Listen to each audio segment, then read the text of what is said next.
నమస్తే, నేను సిరి.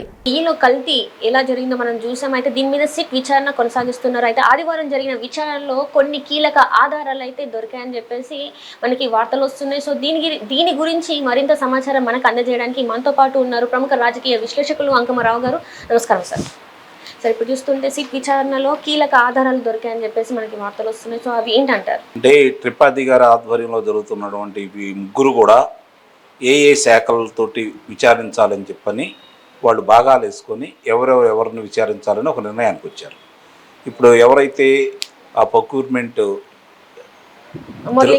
మురళీకృష్ణ గారు అవుతున్నారో వారి ఫిర్యాదు మేరకు ఈ సంస్థ మద్రాసులో ఉన్నటువంటి ఏదో నెయ్యి పంపించారు ఏఆర్ డైరీ వాళ్ళు. దానికి సంబంధించినటువంటి వాళ్ళు వేసిన టెండర్కు సంబంధించి తిరుమల దేవస్థానాన్ని పక్కదావ పట్టించారని, అంటే కల్తీ నెయ్యి పంపడం కోసం అంత తక్కువ ధరకు వేసారని చెప్పని వాళ్ళు తయారు చేసే దాంట్లో కల్తీ ఉందనే ఉద్దేశంతో వారి మీద కేసు పెట్టడం కూడా జరిగింది. దానికి సంబంధించి ఇప్పుడు విచారణ జరుగుతూ ఉంది. ఈ విచారణ సందర్భంగా ఇప్పుడు చాలా విషయాలు వెలుగులోకి వస్తూ ఉన్నాయి. అసలు ఇది ఒక్కటేనా, ఇంకేమన్నా ఉన్నాయా? తిరుమలలో జరిగింది ఒకటి. ఇప్పుడు జరుగుతుంది, చాలామంది ఏమనుకుంటున్నారంటే ప్రసాదం వరకే చూసుకుంటున్నారు. అలాగే నిత్యాన్నదానానికి సంబంధించి కావచ్చు, అలాగే దానికి సంబంధించినటువంటి సరుకులు దేంట్లో కల్తీ జరిగినాయి, దేంట్లో నాసిరకమై పంపించేశారు. రెండవది దీని అన్నిటికంటే కూడా ఇంకొంచెం లోతుగా వెళ్తే మనకి తెలిసే అంశాలు ఏంటంటే శేషాచలం అడవుల్లో ఉన్నటువంటి ఎర్ర చందనం మాయమైపోయింది. అంటే అవి కూడా బయటికి వస్తుంది ఇప్పుడు. దానికి ఎర్ర చందనం ద్వారా డబ్బులు సంపాదించిన మాజీ మంత్రి గారు ఉన్నారు, ఆయన ఆశీస్సులతో జరిగి ఉన్నాయి, ఆయన కూడా బయటకు వస్తారు. ఇక రెండోది మనం చూసుకుంటా ఉంటే సుబ్బారెడ్డి గారు మాట్లాడిన దాంట్లో తోమాల సేవ ఎంత రేటు ఉందా ఇంత పెంచండి, లేకపోతే ఇంకో సేవలు ఎంత రేట్లు ఉన్నాయా దాన్ని పెంచండి, ఇట్లా రకరకాలుగా ఉన్న సేవలన్నింటి కూడా ఇష్టం వచ్చినట్టు పెంచేసుకుంటూ, అలాగే శ్రీవాణి ట్రస్ట్ ద్వారా 10,500 రూపాయల కాడికి భక్తుల దగ్గర డబ్బులు తీసుకొని ఈ విధంగా చేయడం కూడా జరిగింది. ఇవన్నీ కూడా ఒక్కొక్క అంశాలన్నీ బయటకు వస్తూ ఉంటే విస్తుపోయే నిజాలు ఉన్నాయి. ఇవే కాకుండా ఇంకెన్ని జరిగినాయి. ఇప్పుడు సామాన్య భక్తుడి మనసులో మెదులుతున్నటువంటి ప్రశ్న ఏందంటే నాతోటి కొంతమంది పంచుకున్నది మీతో చెప్తున్నాను నేను. అది అసలు శ్రీవారికి సంబంధించి డాలర్లు అంటే విదేశీ కరెన్సీలో కూడా మోసం జరిగిందనేది మనకి వస్తున్నటువంటి అంశాలు. తర్వాత ఇంకోటి ఏంటంటే ఇప్పుడు ఆ దేవుడికి ఇచ్చినటువంటి నగలు కావచ్చు, లేకపోతే వస్తువులు కావచ్చు, నగలు చాలా వజ్రాలు ఉన్నాయి, వైడూర్యాలు ఉన్నాయి, అలాగే బంగారం ఉంది. వాటికి సంబంధించిన దాంట్లో వాస్తవంగా అవన్నీ అట్టి పెట్టారా, దాంట్లో ఏమైనా కల్తీ పెట్టారు అక్కడ, ఇది కూడా చూసుకోవాలని చెప్పని ప్రజలు కోరుకుంటున్నారు. అంటే వీళ్ళ మీద వీళ్ళు చేసి ఉంటారు, ఇలాంటి కార్యక్రమాలు చేయటం వీళ్ళకి నిత్యకృత్యం అనే అభిప్రాయం కూడా భక్తుల దగ్గర వ్యక్తమవుతూ ఉంది. గతంలో చూసుకుంటా ఉంటే వీళ్ళు వచ్చిన తర్వాత ముఖ్యంగా వీళ్ళిద్దరూ సంబంధించి కరుణాకర్ రెడ్డి గారు కావచ్చు, ఈయన కావచ్చు, వాళ్ళ మీద ఉన్న అభియోగాలు కొన్ని వాస్తవాలు ఉన్నాయి. కుమార్తె వివాహం క్రైస్తవ మత పద్ధతులు చేశారని ఆయన, మరి వీరి భార్య గురించి, సుబ్బారెడ్డి గారి భార్య గురించి ఇవన్నీ వస్తూ ఉన్నాయి. అట్లాగే వాళ్ళు నిర్వహించిన తీరు, గతంలో జగన్మోహన్ రెడ్డి గారి తండ్రి గారు అయినటువంటి రాజశేఖర రెడ్డి గారు అధికారంలో ఉన్నప్పుడు కూడా ఈ కరుణాకర్ రెడ్డి గారిని చేశారు. అప్పటి నుంచే ఈ తిరుపతి దేవస్థానం భ్రష్టు పట్టిందనేది చాలామంది వాదన.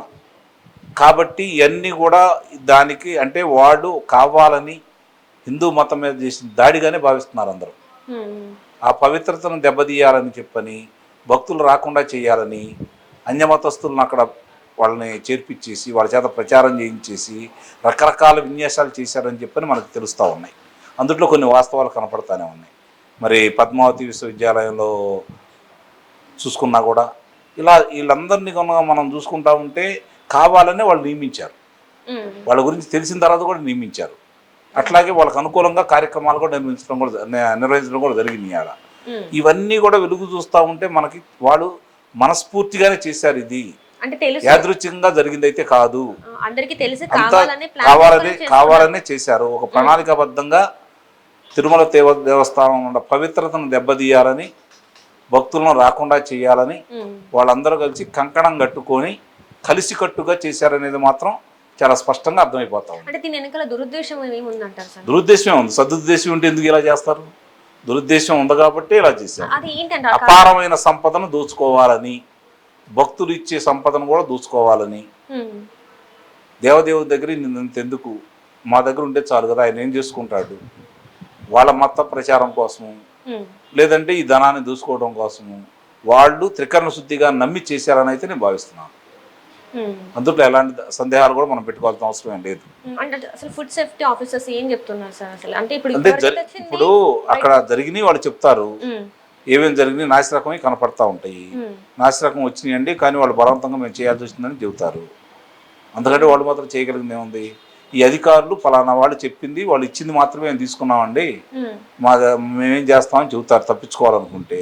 నిజంగా కనుక అక్కడ కల్తీ జరిగిందని వాళ్ళకి తెలిసిందనుకోండి, నిజమేనండి మేము చెప్పినా కూడా వాళ్ళు వినలేదు కానీ మా పరిధి కాదు కాబట్టి మేము రాకుండా ఊరుకున్నాం, జరిగింది వాస్తవం అని చెప్పారనుకోండి, ఈ అధికారులు ఇంకొంచెం దానికి ఎవరైతే ఉన్నారో అసలు ఎవరిచ్చారు దీనికి. ఇంకోటి కొత్తగా వినపడుతుంది కదా, మాజీ మంత్రులు అనిల్ కుమార్ యాదవ్ గారి పేరు కూడా వినపడతా ఉంది.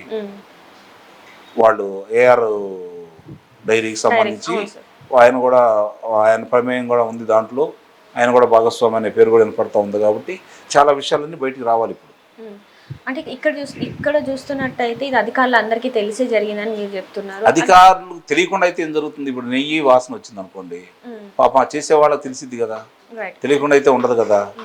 మరి వాళ్ళు ఇంకొకటి ఏమంటున్నారంటే ఆల్రెడీ ఇప్పుడు ట్యాంకర్స్ అయితే వెనక్కి వెళ్ళినాయి, అది కల్తీ జరుగుతుందని తర్వాత ట్యాంకర్స్ వెనక్కి వెళ్ళిన తర్వాత అసలు కల్తీ అనేది కల్తీ నెయ్యితోనే అసలు లడ్డు తయారీ అవ్వలేదు, మీరు ఇది ఎందుకు గ్రహించట్లేదు అని చెప్పేసి వాళ్ళు క్వశ్చన్ చేస్తున్నారు సార్. ఇప్పుడు ఇంకోటి ఏదైతే ట్యాంకర్స్ ఉన్నాయో అవి డైరీ వాడది కాదు, దేవస్థానం వాడవి కాదు. మరి మూడో వ్యక్తులకు సంబంధించిన ట్యాంకర్లు కూడా లేని డైరీకి వీళ్ళు ఎలా ఒప్పుకున్నారు, ఎలా అనుమతి ఇచ్చారు? అవి కూడా వస్తున్నాయి కదా బయటికి ఇప్పుడు.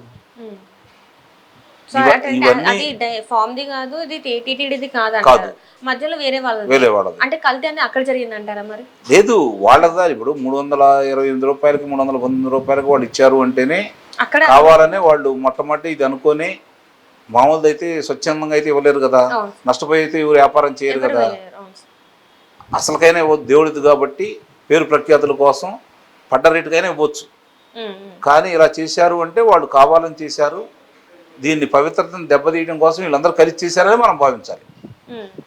తిరుమల తిరుపతి దేవస్థానం పవిత్రతను దెబ్బతీయాలని చేశారని మనం చాలా స్పష్టంగా ఒక అవగాహనకు వచ్చి వాళ్ళు ఇలా చేశారని చెప్పి మనం భావించాలి. సో మరి ఇప్పుడు కీలక ఆధారాలు ఏవైతే ఉన్నాయన్నారో దీన్ని బట్టి మరి అధికారులకు శిక్ష పడే అవకాశం ఉందంటారా, లేకపోతే దీన్ని ఇంకా లోతైన విచారణ చేపట్టి అప్పుడు వీళ్ళు బయట సంపూర్ణంగా జరగాలి విచారణ. మధ్యలోనే ఎట్లా నిర్ణయిస్తారు వీళ్ళు? ఎవరు అసలు అనుమతి ఇచ్చారు, ఎవరి ప్రమేయంతో జరిగింది ఇది, దాన్ని పర్యవేక్షించింది ఎవరు, ప్రోత్సహించింది ఎవరు, ఇవన్నీ కూడా విచారణలో సంపూర్ణంగా తెలిసిన తర్వాత సమగ్రంగా దాన్ని విచారించేసి ఒక అవగాహనకు వచ్చిన తర్వాత అప్పుడు దాని మీద బాధ్యులైన వాళ్ళ మీద చర్యలు తీసుకుంటారు. Right sir, right, thank you so much.